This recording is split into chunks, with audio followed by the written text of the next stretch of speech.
Salam sejahtera, kita bertemu dalam diskusi kasus dengan judul Sisa Konsepsi dalam Kehamilan, di mana kondisi sisa konsepsi atau sisa kehamilan ini adalah suatu produk dari kehamilan yang gagal berkembang. Definisi dari konsepsi adalah proses yang terjadi dalam kehamilan yang melibatkan proses fertilisasi, implantasi, atau keduanya, di mana sisa konsepsi merupakan sisa dari hasil fertilisasi yang mungkin tidak dapat hidup atau tidak dapat berkembang karena gagal menempel atau tidak dapat untuk berkembang menuju ke periode pertumbuhan selanjutnya, sehingga hasil fertilisasi ini gagal melakukan implantasi. Umumnya akan terjadi kondisi di mana terjadi bleeding atau perdarahan kurang dari kehamilan pada usia 12 minggu. Di situ kita bisa melakukan pemeriksaan fisik, kemudian kita bisa melihat kondisi-kondisi dari si ibu.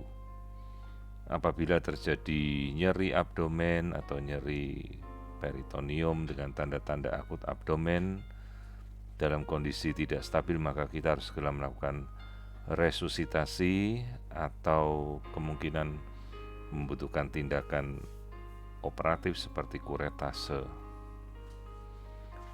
Nah, kemudian apabila kita sudah melihat bahwa kondisinya perdarahan tapi bukan dikarenakan karena kondisi kehamilan, kemudian kita harus melakukan diagnosa dan kita melakukan terapi dan diagnosa sesuai dengan kondisinya. Nah, kemudian apabila kita bisa melihat produksi sisa konsepsinya terlihat, maka kemudian terjadi abortus incomplete, kita bisa melakukan terapi sesuai indikasinya. Kadang pula kita perlu melakukan pemeriksaan yang disebut USG transvaginal dan melakukan pemeriksaan hormon beta-HCG. Nah, di sini adalah kondisi di mana kita bisa melakukan tata laksana, misalnya kita bisa melihat bahwa kehamilan itu memang tidak berkembang, kita bisa melakukan tindakan atau menunggu sampai dia keluar spontan. Namun apabila suatu kondisi di mana belum terlihat, maka kita bisa menunggu dalam sekitar 2 minggu untuk melakukan pemeriksaan ulang apabila kehamilan itu kemungkinan masih kita tunggu untuk berkembang. Namun apabila kehamilannya tidak tahu di mana lokasinya, di mana pemeriksaan telah dilakukan, maka sebaiknya kita juga melakukan perbandingan dengan pemeriksaan hormon beta-HCG. Nah, di sini ada beberapa kriteria macam-macam kondisi keguguran atau abortion. Abortus imminens adalah kondisi di mana terjadi tingkat awal ancaman terjadinya keguguran, ditandai perdarahan dengan mulut rahim masih tertutup dan konsepsi sisa masih belum keluar, artinya masih utuh dalam kandungan. Ini istilahnya abortus yang mengancam. Kemudian abortus incipiens adalah abortus yang telah ditandai dengan mulut rahim yang mulai membuka, tetapi hasil konsepsi ini masih utuh di dalam rahim dan dalam proses menuju keluar. Lalu ada abortus completus, di mana seluruh hasil konsepsi keluar dari rahim pada usia kehamilan kurang dari 20 minggu atau berat janin kurang dari 500 gram. Ini adalah pengertian dari abortus. Kemudian sisa konsepsi itu semuanya sudah keluar dengan ostium atau mulut rahim sudah menutup, rahim sudah kembali mengecil sehingga perdarahan sudah selesai. Abortus incompletus adalah sisa konsepsi yang hanya keluar sebagian dari rahim, sehingga masih ada yang tertinggal pada usia kehamilan kurang dari 20 minggu dan berat kurang dari 500 gram, di mana sisa sebagian ini masih ada di dalam rahim dan membutuhkan pembersihan lebih lanjut karena bisa mengancam terjadinya perdarahan.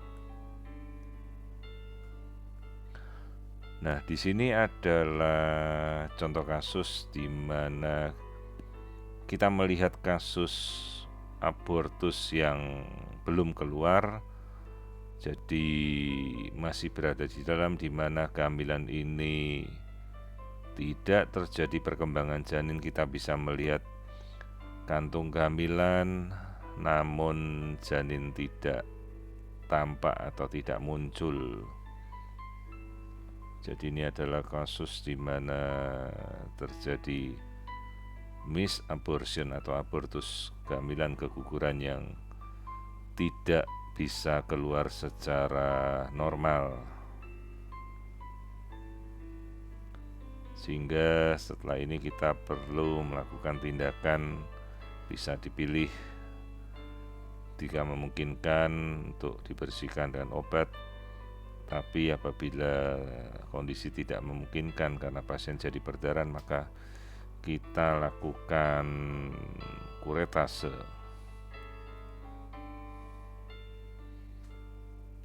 Jadi ini adalah kehamilan yang masih berada di dalam rahim, belum berhasil keluar dan masih tertahan di rongga rahim.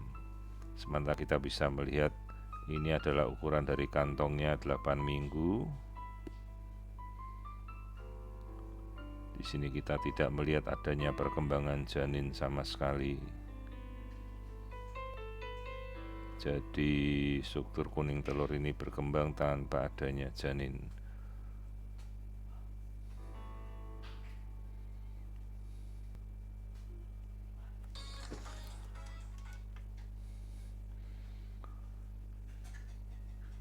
Nah, dalam kondisi seperti ini kita upayakan segera untuk melakukan evakuasi.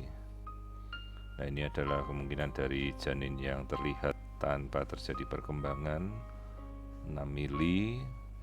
Janin sudah berhenti berkembang sejak 2 minggu sebelumnya.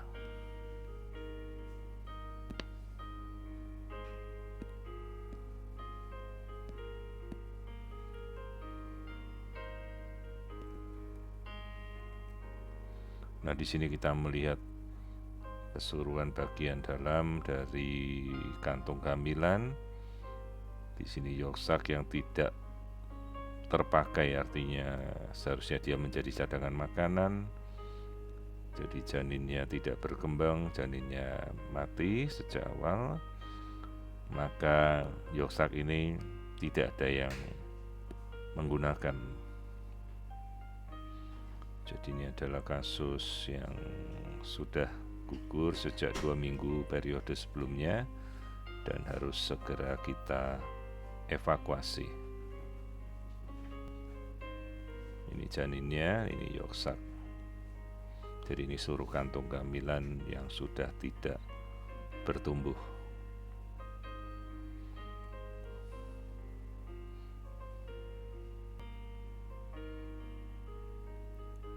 Ini juga suatu kasus keguguran di mana kehamilan telah berhenti berkembang namun janin sempat muncul.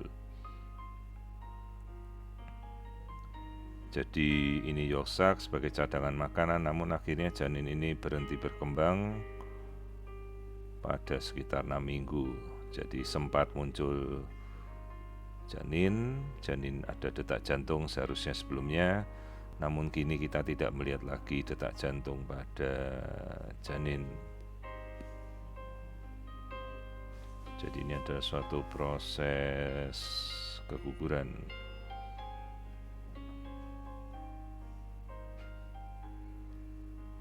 Dan tergantung dari kondisi kehamilan,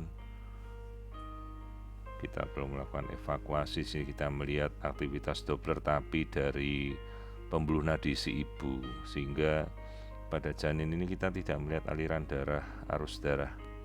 Artinya tidak ada kehidupan yang terlihat pada janin.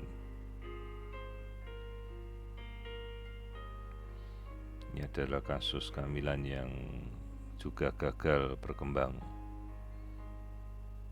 dan produksi sisa konsepsi ini masih bertahan di dalam rahim dan harus segera kita keluarkan.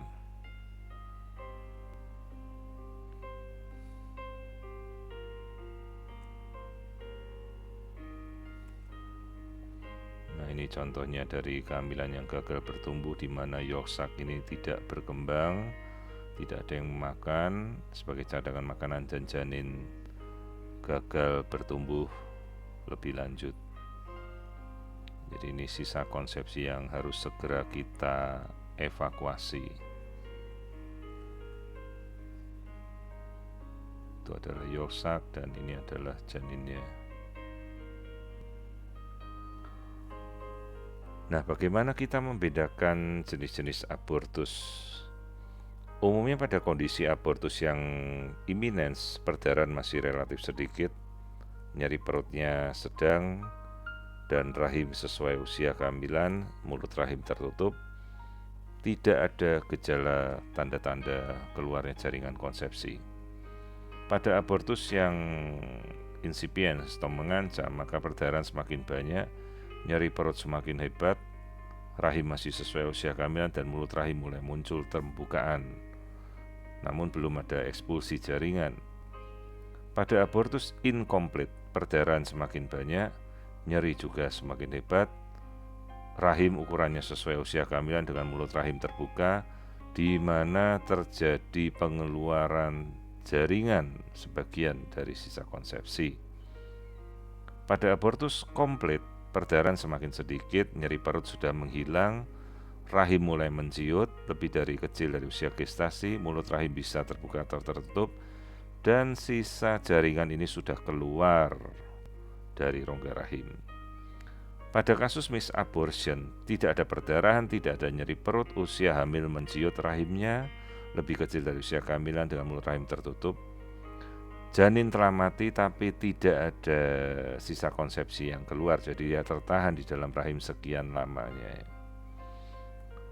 Nah, ini perbedaan abortus menurut beta CG, di mana beta CG yang positif masih terjadi dalam kondisi abortus imminens 1500-2000 miliunit. Pada kondisi abortus insipient, beta CG masih positif. Abortus incomplete masih positif. Abortus complete umumnya terjadi pengurangan hormon beta CG pada hari ke-7.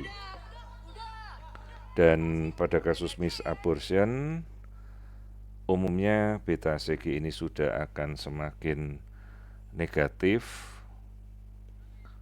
pada kira-kira 1 minggu setelah terjadinya keguguran atau pertumbuhan kehamilan yang berhenti.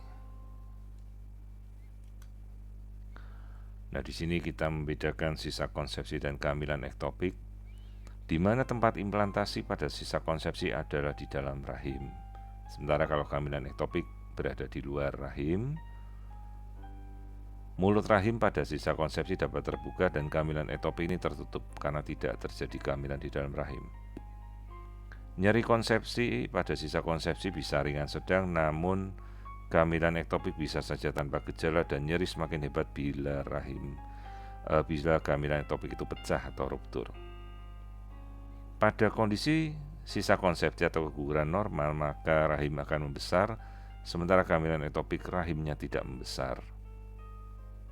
Perdarahan di dalam rongga perut pada sisa konsepsi tidak ada, namun pada kehamilan ektopik terjadi perdarahan di dalam rongga perut apabila kantung kehamilan ektopiknya pecah.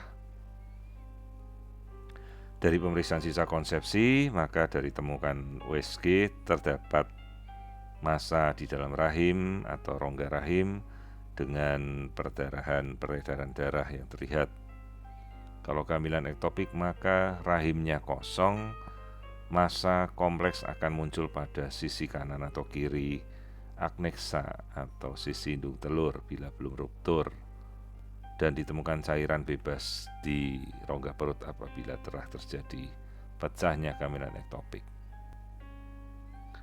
Tata laksana kasus pada kondisi pasien dengan kondisi stabil, maka bisa kita lakukan secara konservatif dengan melakukan pemberian misoprostol per oral di bawah kurang dari 13 minggu. Apabila dilakukan evakuasi dengan tindakan operatif, dilakukan kuretase untuk tujuannya membersihkan jaringan sisa konsepsi dengan risiko infeksi bakteri cervicovaginal, perforasi uterus, dan hati-hati terbentuknya skar atau jaringan parut pada rongga rahim. Demikian yang bisa saya sampaikan perihal sisa konsepsi atau keguguran dalam kehamilan. Terima kasih atas perhatiannya.